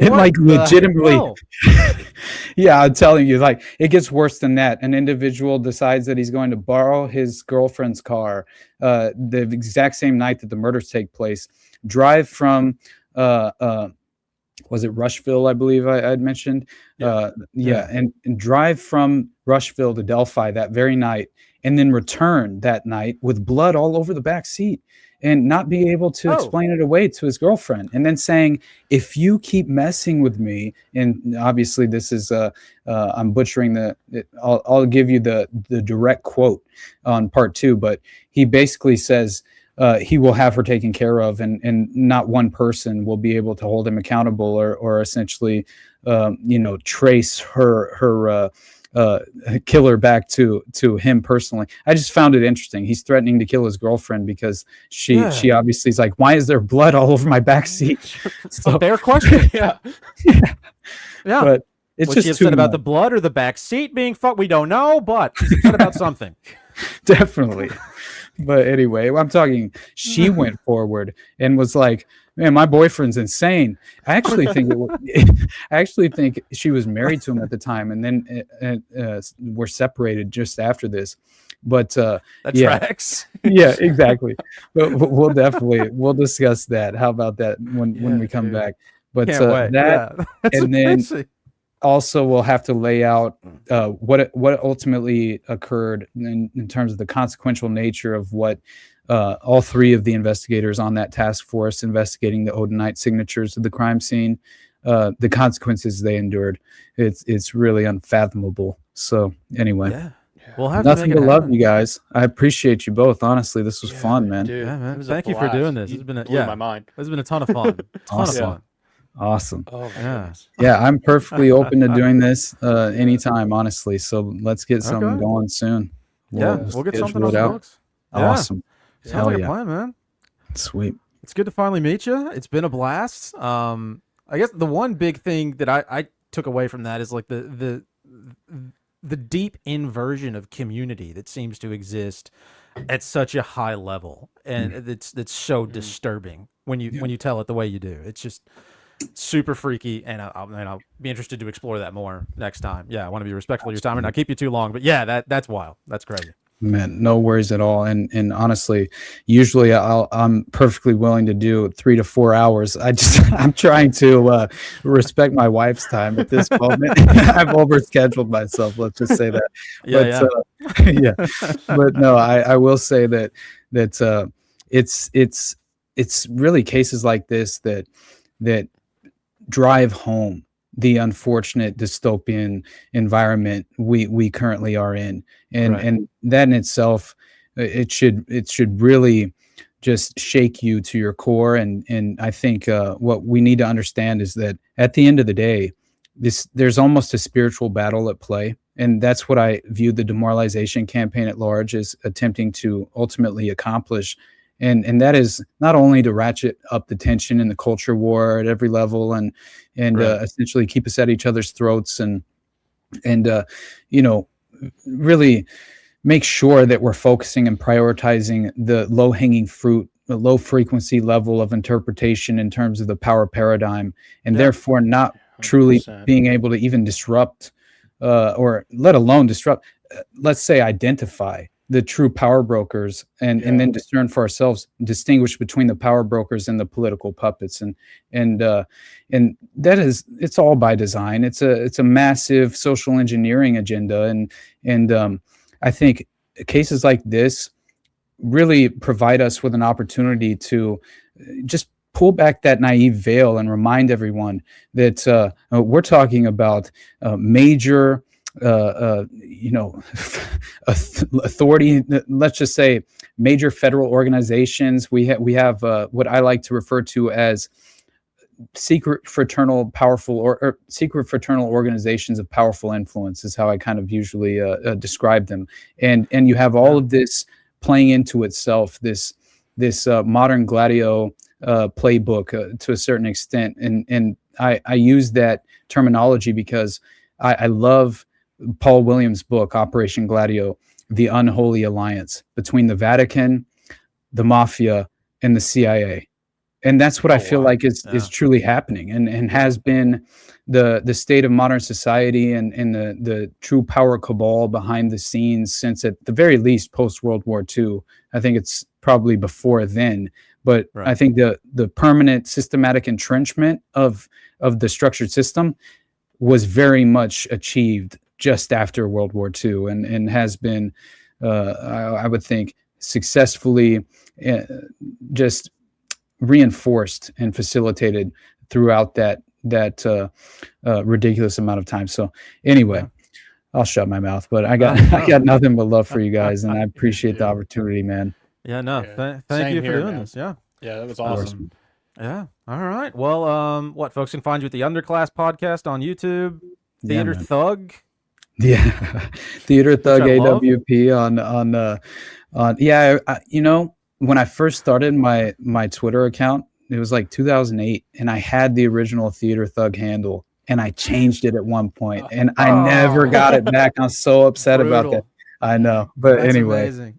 yeah, but yeah, the Underclass podcast, and then I do a recurring show every Tuesday with Jose Galasan from No Way Jose.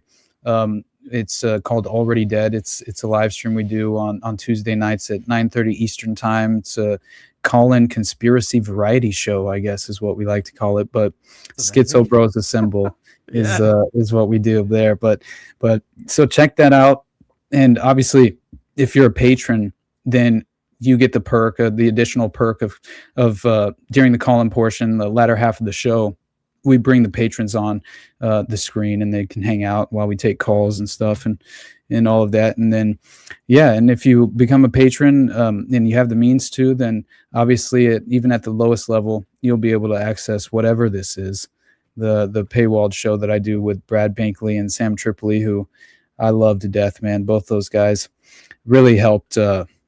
Beyond opening the door for me as Sam did and providing me with a seat at the table, and I could not be, I mean, I'm forever grateful as far as that's concerned, but those two specifically, I mean, they very much influenced me for years before I ever got into this, and I ever started the Underclass, and Sam, just the law of abundance, you know, he's a beautiful person, and then Brad's just a wealth of knowledge and such just, again, he's an intellectual mind that I couldn't value more. So I just love getting text messages that make me feel like I'm not alone. Right. Yes. It's like, dude, I can't stand Candace Owens, man. I'm like, yes, I love you. But anyway, so that's been my life. Hell yeah. And I couldn't be more grateful these days. So I appreciate you boys. Yeah, dude. That's awesome. That's awesome. Yeah. Definitely check out his Patreon. I jumped in last week, and I can tell you it's worth the value for your money. 100%. It's awesome. So Thank you. Oh man, yeah, it's great to meet you, and yeah, we'll look forward to doing this again sometime. Can't wait. Sounds good, buddy. Sounds Perfect, good. man. Awesome. Well, folks, we'll be continuing to do our Tuesday streams through the holidays, but we won't really do any longer stuff probably through then. So Touch Me Tuesdays every Tuesday around 7 p.m. We'll talk about things that touched us, and hopefully we can touch you too. I guess that's about it right now. We'll be back with more on the 27th, John? yes, yeah, Okay. Yeah. All right. Well, Austin, thank you again. It's been a blast. Dude, it was awesome. Of course, Yeah. guys. We'll Can't talk to you appreciate folks it again more. soon. Yeah, appreciate it. Thanks, everyone.